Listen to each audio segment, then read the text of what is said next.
Hello दोस्तों, स्वागत है आप सभी के एक नई वीडियो में। आज जो हम टॉपिक कवर करने जा रहे हैं उसका नाम है इम्यूनोहिस्टोकेमिस्ट्री। ये एक हिस्टोपैथोलॉजी एंड साइटोलॉजी का बहुत इंपॉर्टेंट लेक्चर है, तो प्लीज़ वीडियो को एंड तक जरूर देखें और लाइक शेयर सब्सक्राइब जरूर करें। तो हम स्टार्ट करते हैं टॉपिक को। Immunohistochemistry is a laboratory technique used to detect and visualise specific antigens proteins in a tissue section by using antibodies that bind to the target antigen। तो immunohistochemistry होता क्या है? ये तीन वर्ड से मिलकर बना है, इम्यूनो, हिस्टो और केमिस्ट्री। इम्यूनो मतलब एंटीजन और एंटीबॉडीज़ का टिश्यू में जो हम देखते हैं, और केमिस्ट्री इनका रिएक्शन। तो एक लेबोरेटरी टेक्निक होती है जो डिटेक्ट करते हैं कि हमारा जो एंटीजन है, मतलब जो हमारा प्रोटीन है वो टिश्यू में प्रेजेंट है, उसे डिटेक्ट करने कैसे करेंगे हम? स्पेसिफिक एंटीबॉडी हम यूज़ करेंगे जो बाइंड करेगी किसके साथ? उस एंटीजन के साथ। तो यही होती है हमारा immunohistochemistry. The antigen The antibody-antigen binding is then visualized using a detection system which involve the label such as enzyme, horseradish peroxidase और fluorescent dye।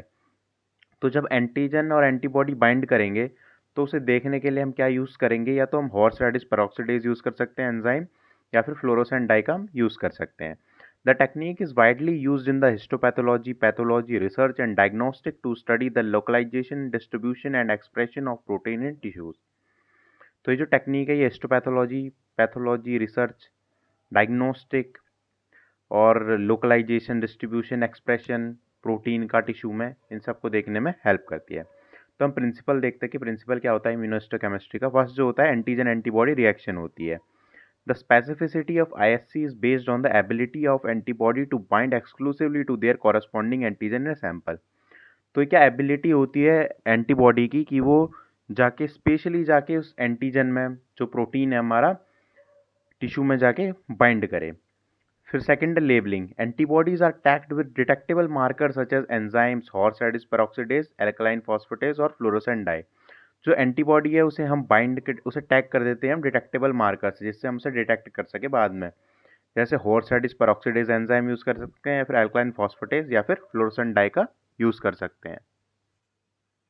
Third, a visualization. When the label antibody bind to the antigen, the marker generate a detectable signal।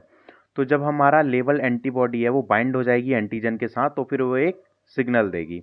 Antigen based markers convert substrate into colour product. जो भी enzyme based marker होंगे वो substrate को क्या देंगे? Colour देंगे। Fluorescent markers emit light when excited by specific wavelength. तो और जो फ्लोरोसेंट मार्कर होंगे वो क्या करेंगे? स्पेसिफिक वेवलेंथ की लाइट एमिट करेंगे। तो जितने भी हमारे हम एंजाइम यूज़ कर रहे हैं, जैसे हॉर्स रेडिश पेरोक्सिडेज जो यूज़ कर रहे हैं, तो वो क्या करेगा? सबस्ट्रेट को क्या करेगा? चेंज करके कलर्ड का क्या करेगा? जो प्रोडक्ट है उसे कलर्ड कर देगा। लेकिन फ्लोरोसेंट मार्कर क्या करेंगे? जब हम उसमें फ्लोरोसेंट डाई डालेंगे तो फिर वो स्पेसिफिक वेवलेंथ की लाइट उसमें एमिट करेगा। और फोर्थ है signal amplification. Signal can be amplified using secondary antibodies और स्पेशलाइज्ड डिटेक्शन सिस्टम। तो सिग्नल जो कैसे हैं, हम कोई भी सेकेंडरी एंटीबॉडीज या फिर स्पेशलाइज्ड डिटेक्शन सिस्टम की हेल्प से हम उसे डिटेक्ट करेंगे। एग्जाम्पल है एविडिन बायोटिन कॉम्प्लेक्स या फिर पॉलीमर बेस्ड सिस्टम। अब नेक्स्ट हम देखते हैं टाइप्स ऑफ आईएससी। किस किस के टाइप की हमारे पास इम्यूनोहिस्टोकेमिस्ट्री हो सकती है। फर्स्ट है direct method. In direct method labelled antibody react directly with the antigen in the tissue section and is a one step staining method। तो डायरेक्ट मेथड में क्या होता है? जो हमारी लेबल्ड एंटीबॉडी है वो डायरेक्टली जाके एंटीजन के साथ बाइंड कर जाती है टिश्यू में, और ये क्या होती है? वन स्टेप स्टेनिंग मेथड होता है। सेकंड होता है इनडायरेक्ट मेथड। इनडायरेक्ट मेथड में क्या होता है? पहले अनलेबल्ड प्राइमरी एंटीबॉडी जाके बाइंड करती है एंटीजन के साथ, उसके बाद जो हमारी लेबल्ड सेकेंडरी एंटीबॉडी होती है वो बाइंड करती है प्राइमरी एंटीबॉडी के साथ। ये होता है हमारा इनडायरेक्ट मेथड। थर्ड है एविडिन बायोटिन कॉम्प्लेक्स मेथड, जिसमें क्या होता है? Biotinylated secondary antibodies are bound to the avidin conjugated to the enzyme.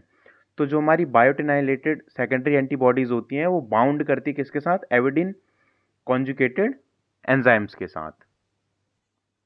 Next है polymer based methods. Polymer backbones carry multiple enzymes और fluorophores link to the antibody.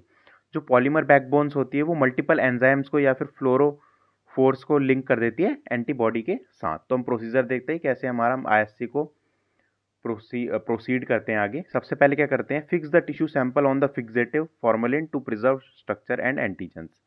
सबसे पहले tissue को fixative में जो फॉर्मेलिन होता है उसमें फिक्स कर देते हैं उसके स्ट्रक्चर और एंटीजन को बचाने के लिए। Embedded the tissue in the paraffin wax for sectioning, sectioning के लिए पैराफिन वैक्स में उसे डाल देते हैं। फिर क्या है, cut the tissue in 3 to 5 micrometre and place them on the microscopic slides. तो 3 से 5 माइक्रोमीटर में सेक्शंस को काट के उसे स्लाइड में रखते हैं। फिर क्या करते हैं, remove paraffin from the tissue sectioning using xylene by a change of 5 and 2 minutes. फिर पैराफिन को हटाने के लिए टिश्यू सेक्शंस को जाइलिन में डालते हैं 5 मिनट, 5 मिनट और 2 मिनट के लिए। फिर क्या करते हैं, स्लाइड को दोबारा रिहाइड्रेट करते हैं। Rehydrate the tissue by descending grade of alcohol 100, 95%, 80, 70, 50 and then water. फिर स्लाइड को रिहाइड्रेट किया जाता है। फिर क्या करते हैं, हम एंटीजन रिट्रीवल करते हैं।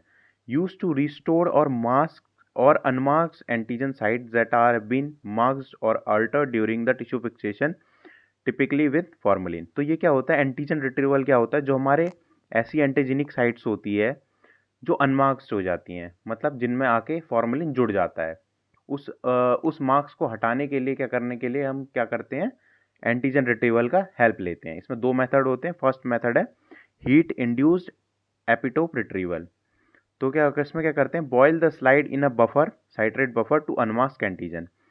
तो मास्किंग को हटाने के लिए सबसे पहले हम क्या कर सकते हैं, बॉयल कर सकते हैं स्लाइड को साइट्रेट बफर में। सेकंड है एंजाइम इंड्यूस्ड एपिटोप रिट्रीवल, जिसमें हम क्या कर सकते हैं, एंजाइम का यूज कर सकते हैं, जैसे प्रोटीनेस के हो गया या फिर ट्रिप्सिन हो गया अनमास्किंग के लिए। नेक्स्ट स्टेप है बॉइलिंग सॉल्यूशन। तो ब्लॉकिंग सॉल्यूशन क्या होता है, ब्लॉकिंग सॉल्यूशन को हम इसलिए यूज करते हैं क्योंकि जो हमारी नॉन स्पेसिफिक बाइंडिंग साइट होती है एंटीबॉडीज की, उसमें जाके ये ब्लॉक कर देता है उन साइट्स को। फिर हम यूज करते हैं प्राइमरी एंटीबॉडी का। Incubate tissue with the specific primary antibody for the target antigen for 30 minutes to overnight depending on the protocol. फिर हम क्या करते हैं, टिश्यू को स्पेसिफिक प्राइमरी एंटीबॉडी के साथ, जो टारगेट एंटीजन है उसके साथ 30 मिनट या फिर ओवरनाइट तक वो करते हैं, ताकि वो जितना उसका प्रोटोकॉल है उस हिसाब से उस टाइम लगाता है। फिर है secondary antibody. Add a labelled secondary antibody that bind to the primary antibody if applicable. अगर हमारा डायरेक्ट मेथड है तो प्राइमरी एंटीबॉडी से हो जाएगा, हमारा इनडायरेक्ट मेथड है तो उसमें सेकेंडरी एंटीबॉडी जो होगी वो प्राइमरी एंटीबॉडीज के ऊपर जाके अटैच हो जाएंगी। फिर क्या है डिटेक्शन। डिटेक्शन हम 2 टाइप से कर सकते हैं, तो एंजाइम बेस्ड डिटेक्शन या फिर fluorescent detection. Enzyme based detection के लिए हम क्या करेंगे, सबस्ट्रेट में डाल देंगे डीएबी। सबस्ट्रेट डीएबी ऐड करेंगे, जो 3,3 डायअमाइनो बेंजाडीन होता है, ये रिएक्ट करता है एंजाइम लेवल के साथ और विजिबल कलर प्रोड्यूस कर सकता है। या फिर फ्लोरोसेंट डिटेक्शन यूज कर सकते हैं, जो हम फ्लोरोसेंट माइक्रोस्कोप में देख सकते हैं। काउंटर स्टेन करते हैं, फिर उसके बाद हिमेटॉक्सिलिन डालते हैं न्यूक्लियाई में, जो क्या कराता है, कॉन्ट्रास्ट प्रोवाइड कराता है। फिर उसके बाद नॉर्मल माउंटिंग होती है, cover slip slide using the mounting medium compatible with the detection method. फिर माउंटिंग करते हैं, फिर उसके बाद स्लाइड को एग्जामिन करते हैं लाइट में या फिर फ्लोरोसेंट माइक्रोस्कोप में। तो ये था हमारा आईएचसी का प्रोसीजर। अब हम देखते हैं एप्लीकेशन क्या होती है आईएचसी की। फर्स्ट है diagnostic pathology, identify specific biomarker to classify cancer. जो बायोमार्कर्स होते हैं स्पेसिफिक कैंसर को क्लासिफाई करने के लिए, उनमें यूज कर सकते हैं हम। जैसे HER2 होता है जो ब्रेस्ट कैंसर के लिए होता है, और जो CD मार्कर्स होते हैं, क्लस्टर ऑफ डिफरेंशिएशन मार्कर्स होते हैं, वो लिम्फोमास के लिए हो सकते हैं। सेकेंड है infectious disease, detecting viral and bacterial और fungal antigens in a tissue sample. ऐसी डिजीज हो सकती हैं जो वायरल, बैक्टीरियल या फिर फंगल एंटीजन को डिटेक्ट कर सकता है टिश्यू सैंपल में। थर्ड है neuroscience, study protein expression in the neurological disorder like Alzheimer और पार्किंसन डिजीज। तो न्यूरोसाइंस में क्या कर सकते हैं, हम प्रोटीन के एक्सप्रेशन को देख सकते हैं न्यूरोलॉजिकल डिसऑर्डर जैसे अल्जाइमर और पार्किंसन डिजीज में। फोर्थ है ड्रग डेवलपमेंट। ड्रग डेवलपमेंट में क्या होता है, validating therapeutic targets and studying drug effect on tissue. Validate कर सकते हैं हम थेरेप्यूटिक टारगेट्स को, या फिर स्टडी कर सकते हैं कि ड्रग का क्या इफेक्ट हो रहा है टिश्यू में। फिफ्थ है research, understanding protein distribution and cellular function in normal and disease state. तो हम रिसर्च में क्या देख सकते हैं कि प्रोटीन को कैसे डिस्ट्रीब्यूशन हो रहा है सेल में, या फिर उसका सेलुलर फंक्शन कैसा हो रहा है नॉर्मल और डिजीज स्टेट में, हम उसका कंपैरिजन कर सकते हैं। सो थैंक यू गाइस, इस वीडियो में इतना ही। जल्दी मिलते हैं नेक्स्ट वीडियो में। प्लीज़ लाइक शेयर सब्सक्राइब जरूर करें।